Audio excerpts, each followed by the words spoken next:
अस्सलाम वालेकुम दोस्तों, बात करते हैं कि इंडिया में एलपीजी की शॉर्टेज के बारे में। ये वीडियो देखें फिर डिस्कस करते हैं। 13 मार्च 2026 पंजाब का बरनाला डिस्ट्रिक्ट 66 साल के भूषण कुमार मित्तल सुबह से धूप में लाइन में खड़े थे। बस एक सिलेंडर चाहिए था, लेकिन लाइन इतनी लंबी थी कि अंत दिखाई नहीं दे रहा था। घंटों बीत जाते हैं, कई घंटे तक वो लाइन में खड़े रहते हैं और फिर कार्डियक अरेस्ट। भूषण कुमार की लाइन में खड़े खड़े मौत हो जाती है, सिर्फ एक एलपीजी सिलेंडर के लिए। उसी दिन दोस्तों इंस्टाग्राम और ट्विटर पर अचानक से हजारों लोग एक ही बात कहने लगे, मेरा सिलेंडर 11:45 AM पर बुक हुआ और 1:30 बजे डिलीवर हो गया, कोई शॉर्टेज नहीं है। ये सारे ट्वीट्स देखिए, same time same delivery same script, सब कुछ कॉपी पेस्ट। नमस्कार दोस्तों, आइए जानते हैं आज के इस वीडियो में एलपीजी क्राइसिस के पीछे की सच्चाई। आखिर कितनी गैस देश में सही में अवेलेबल है, कितनी और आ रही है जहाजों के जरिए, और आखिर कब तक ये क्राइसिस चलेगी। वो सारे सवालों के जवाब जो सरकार नहीं चाहती। ये बंदा जो है पता चले इंडियन गवर्नमेंट को ऐसे एक्सपोज करता है कि देखिए जरा। इंडिया में हर साल लगभग 3.1 crore metric ton LPG consume किया जाता है। इसमें से 60% देश के बाहर से आता है, यानी इंपोर्ट किया जाता है। और अनफॉर्चुनेट चीज ये है कि 60% का 90% सिर्फ एक सिंगल पैसेज से आता है, ईरान और ओमान के बीच मौजूद स्ट्रेट ऑफ हॉर्मुज। ये क्राइसिस तब शुरू हुई जब नरेंद्र मोदी के माय फ्रेंड डोनाल्ड ट्रंप ने ईरान पर वॉर शुरू की।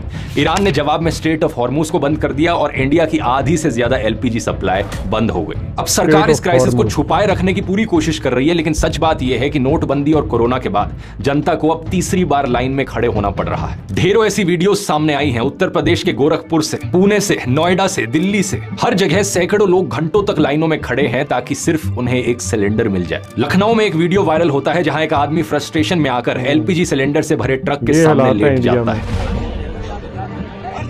अभी पाकिस्तानियों को शुक्र मध्य प्रदेश और गुड़गांव में तो ऑनलाइन बुकिंग सिस्टम ही क्रैश हो गया है। व्हाट्सएप पर बुकिंग्स फेल हो रही हैं। इसकी वजह से लोगों को फिजिकल गैस एजेंसीज में जाना पड़ रहा है और लाइनें और लंबी होती जा रही हैं। इन्हीं लाइनों में खड़े खड़े लोगों की जान भी जा रही है। उत्तर प्रदेश के फारुखाबाद में 75 साल के मुख्तार अंसारी लाइन में खड़े खड़े गिर गए। अस्पताल पहुंचने से पहले ही उनकी मौत हो गई, सिर्फ एक सिलेंडर के लिए। होटल्स और रेस्टोरेंट्स की हालत तो और भी खराब है। बैंगलोर और मुंबई जैसे शहरों में 20 से 30% रेस्टोरेंट्स बंद हो गए हैं। स्विगी, जोमेटो जैसे फूड डिलीवरी प्लेटफॉर्म्स पर ऑर्डर्स 50 से 60% नीचे गिर गए हैं। और लोगों में इतना पैनिक है कि वो ब्लैक में सिलेंडर्स भी खरीद रहे हैं। डोमेस्टिक सिलेंडर जो ऑफिशियली लगभग 900 रुपए का है, वो दिल्ली में ब्लैक मार्केट में 2 से 3 हजार रुपए में बिक रहा है। कमर्शियल सिलेंडर 3 से 5 हजार रुपए में, और बैंगलोर जैसे शहरों में तो 6 हजार रुपए तक में बिक रहा है, 6 गुना कीमत। सिचुएशन इतनी खराब है कि महाराष्ट्र में गैस सिलेंडर ट्रांसपोर्ट करने वाले वाहनों को पुलिस प्रोटेक्शन देनी पड़ रही है। देहरादून के वसंत विहार में तो लोगों ने एक ट्रक को रोककर वहां से गैस सिलेंडर चोरी करने शुरू कर दिए। उत्तर प्रदेश के महाराजगंज में तो चोर 76 से ज्यादा सिलेंडर गैस एजेंसी से चुरा कर ले गए। कांग्रेस सांसद ने दावा किया है कि पार्लियामेंट की कैंटीन में चाय तक नहीं मिल रही है। कि चाय कॉफी मांगी तो नहीं मिला। क्यों नहीं मिला? कॉफी या चाय संसद के कैंटीन में, और आप बोलते हैं पैनिक नहीं है। लेकिन इसी पार्लियामेंट में सरकार कह रही है कि एलपीजी की कोई शॉर्टेज नहीं है। सब चंगासी। 12 मार्च को पेट्रोलियम मिनिस्टर हरदीप सिंह पुरी ने लोकसभा में कहा कि domestic LPG supply fully protected है, कोई शॉर्टेज नहीं है, और जो हो रहा है वो पैनिक बाइंग और होर्डिंग की वजह से है। डोमेस्टिक सप्लाई इज और फुली प्रोटेक्टेड। गवर्नमेंट की ऐसी आर्डर आ रहा है कि अभी तक प्रधानमंत्री मोदी ने खुद कहा कि जो लोग शॉर्टेज का डर फैला रहे हैं वो देश का बड़ा नुकसान कर रहे हैं। कुछ लोग हैं जो पैनिक क्रिएट करने का प्रयास कर रहे हैं कि ऐसा करके पूरे देश का भी बड़ा नुकसान कर रहे हैं। 7 मार्च को सरकार ने डोमेस्टिक सिलेंडर का प्राइस 60 रुपए से बढ़ा दिया, कमर्शियल का 115 रुपए से बढ़ा दिया। अगर शॉर्टेज नहीं है तो प्राइसेस क्यों बढ़े? 8 मार्च को सरकार ने कंट्रोल ऑर्डर जारी किया, रिफाइनरीज को मैक्सिमम प्रोडक्शन करने को कहा। बाद में यह भी कहा कि 5 दिनों में प्रोडक्शन 28% बढ़ गई है। नई कंट्रीज से इमरजेंसी सप्लाई लाई गई। अगर शॉर्टेज नहीं है तो यह सब क्यों किया? 9 मार्च को नेचुरल गैस कंट्रोल ऑर्डर आया, कमर्शियल एलपीजी सप्लाई पर 20% की कैप लगाई गई, यानी कि होटल्स और रेस्टोरेंट्स को उनकी जरूरत का सिर्फ 20% मिलेगा। इसके अलावा शहरों में सिलेंडर बुकिंग का गैप बढ़ाकर 25 दिन कर दिया गया, गांव में 45 दिन कर दिया गया। एक बार फिर से, अगर शॉर्टेज नहीं है तो ये रैशनिंग क्यों करी? State pollution control boards literally restaurants को, मुझे कभी-कभी लगता है कि ये मास, केरोसिन, कोयला तक इंडिया का शाहजेब खानजादा है। तो पीएनजी वाले लोगों को नॉलेज वाइज बैन ही कर दिया गया। असल में दोस्तों इस क्राइसिस के पीछे की बड़ी वजह ईरान वॉर नहीं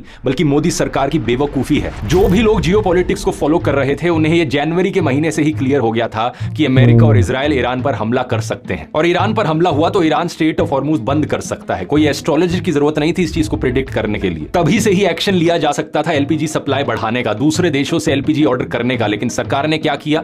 कुछ भी नहीं। वॉर से ठीक पहले भी मोदी इजराइल गए थे, नेतन्याहू से मिले थे, तब भी इन्हें अंदाजा लग यानी कि ईरान वॉर नहीं है, इनके डियर फ्रेंड इसकी हठधर्मी और बगैरती है, एक्शन नहीं लिया गया। नरेंद्र मोदी के बाद भी एक बैलेंस्ड अप्रोच रखा जा सकता था कि ईरान इंडिया को अपना दोस्त समझते हुए इंडियन जहाजों को गुजरने दे, ठीक वैसे ही जैसे वो चाइनीज जहाजों को गुजरने दे रहा है, लेकिन वो भी नहीं किया। और ये सब करते समय देश की जनता के लिए कोई बैकअप प्लान भी नहीं बनाया। अरे ये तो छोड़ो दोस्तों, स्ट्रेट ऑफ हॉर्मुज बंद होने के बाद तो कम से कम एक्शन ले लेना चाहिए था, लेकिन वो भी नहीं लिया। सरकार ने एक हफ्ते इंतजार किया एक्शन लेने से पहले, और एक्शन के नाम पर भी सबसे पहला काम क्या किया? देश की जनता को गुमराह करना, देश की जनता के सामने झूठ बोलना कि कोई शॉर्टेज नहीं हुई है। आप ही बताओ दोस्तों, इस तरीके से झूठ बोलने से जनता का ट्रस्ट सरकार पर बढ़ेगा या कम हो जाएगा? सच बात तो यह है दोस्तों कि अगर देश में एक विजनरी लीडर होते तो वो इस चीज पर कई सालों पहले ही एक्शन ले लेते। अगर देश में एलपीजी कनेक्शंस बढ़ रहे थे उज्ज्वला योजना के तहत और डिमांड बढ़ रही थी एलपीजी की, तो पहले से ही सप्लाई इंफ्रास्ट्रक्चर साथ मिसगाइड करता रहा। देश में 33 करोड़ लोगों की घर की गैस सिर्फ इस 33 किलोमीटर चौड़े स्ट्रेट ऑफ हॉर्मुज पर डिपेंड करे, बिल्कुल भी नहीं होना चाहिए था। एलपीजी इंपोर्ट्स को डाइवर्सिफाई करने की जरूरत थी, देश में स्ट्रेटेजिक रिजर्व्स बनाने की जरूरत थी। सबसे डरावनी बात यह है दोस्तों कि इंडिया के पास एलपीजी का कुछ स्ट्रेटेजिक रिजर्व है ही नहीं। बेंगलुरु और विशाखापट्टनम में कुछ अंडरग्राउंड केव्स हैं,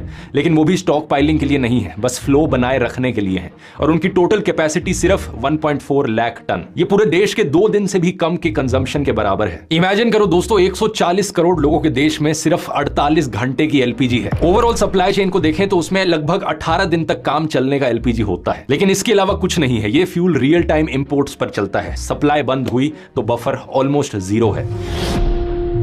सरकार को ये एलपीजी बफर्स क्रिएट करने चाहिए थे, दूसरे सोर्सेज रेडी रखने चाहिए थे, लेकिन उन्होंने क्या किया?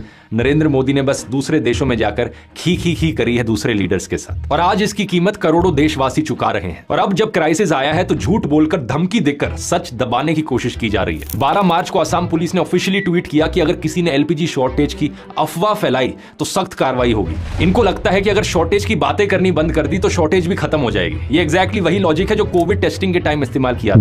बंद कर दो तो केसेस अपने आप कम हो जाएंगे। सबसे जरूरी सवाल यहाँ पर आम लोगों के लिए यह है कि ये क्राइसिस कब खत्म होगी, आपका अगला सिलेंडर आपको कब मिलेगा?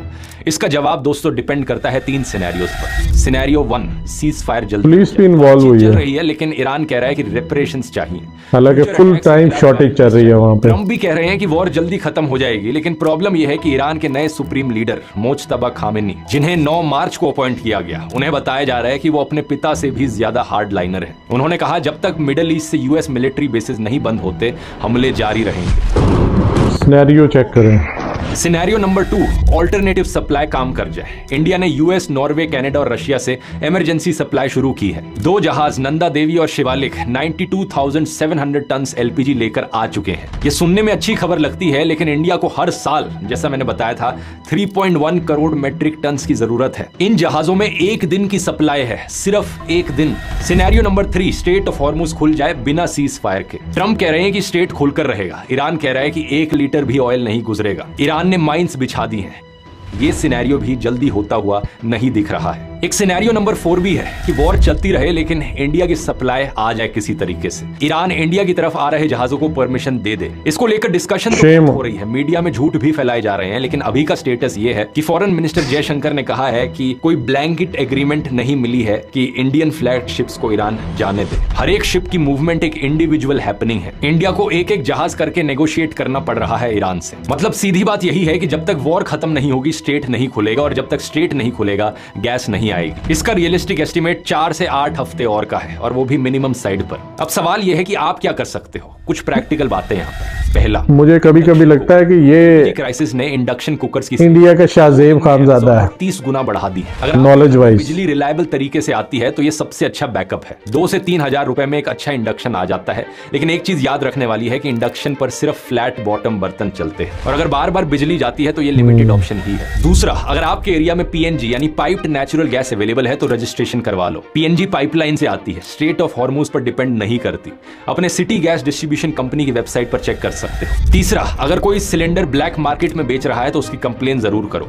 एसेंशियल कमोडिटीज एक्ट के अंडर ये क्रिमिनल, यानी कि ईरान वॉर नहीं है, 8001 इसकी हठधर्मी और बगैरती है ऑफिस में भी कंप्लेन नरेंद्र मोदी की। और सबसे इंपॉर्टेंट पॉइंट, पैनिक बाइंग मत करो। अगर आपके पास सिलेंडर है तो होर्डिंग से सिचुएशन और बिगड़ जाती है। एक एक्स्ट्रा सिलेंडर जरूरत से ज्यादा मत रखो। अनफॉर्चुनेट चीज ये है कि ये सारे सॉल्यूशंस टेम्पररी हैं, स्पेशली गांव में रहने वाले लोगों के लिए। रूरल इंडिया में इलेक्ट्रिसिटी अनरिलायबल है, वहां इंडक्शन काम नहीं करता और रिपोर्ट्स के अनुसार वहां पर लोग वापस मिट्टी के चूल्हे पर आ गए हैं। और यही इस क्राइसिस की सबसे ट्रेजिक बात है। वो औरत जो सालों की मेहनत के बाद चूल्हे के धुएं से निकली थी, जिसके घर में पहली बार गैस सिलेंडर आया था, जिसने सोचा था कि अब उसके बच्चों को धुआं नहीं खाना पड़ेगा, आज वो वापस मिट्टी के चूल्हे पर खाना पका रही है। यही औरतें इस क्राइसिस की सबसे बड़ी कीमत चुका रही हैं। और ये इसलिए नहीं क्योंकि गैस खत्म हो गई, बल्कि इसलिए कि जिन लोगों की जिम्मेदारी थी इस देश को तैयार रखने की, वो सो रहे थे। वही तैयारी जो भूषण कुमार को बचा, मिसगाइड करता रहा। 66 साल का आदमी धूप में खड़ा, बस एक सिलेंडर के लिए। बिल्कुल भी नहीं। जी दोस्तों, अगर आपको ये हमारी वीडियो अच्छी लगी हो तो कमेंट्स में ज़रूर बताइएगा और ये भी मेंशन कीजिएगा कि जिस तरह पाकिस्तान में पेट्रोल की प्राइसेस अप हैं, इंडिया में एलपीजी का शॉर्टेज चल रहा है, लेकिन अल्हम्दुलिल्लाह अभी तक पाकिस्तान में इस तरह की पैनिक कंडीशन नहीं आई। तो आप भी कमेंट्स में अपने राय का इजहार करें कि हम इंडिया की निस्बत कितने सिक्योर हैं अभी पेट्रोलियम मसनूआत के बारे में। तो इसके साथ ही दोस्तों हमें इजाज़त दें। आप दोस्तों का बहुत शुक्रिया। अल्लाह हाफिज़।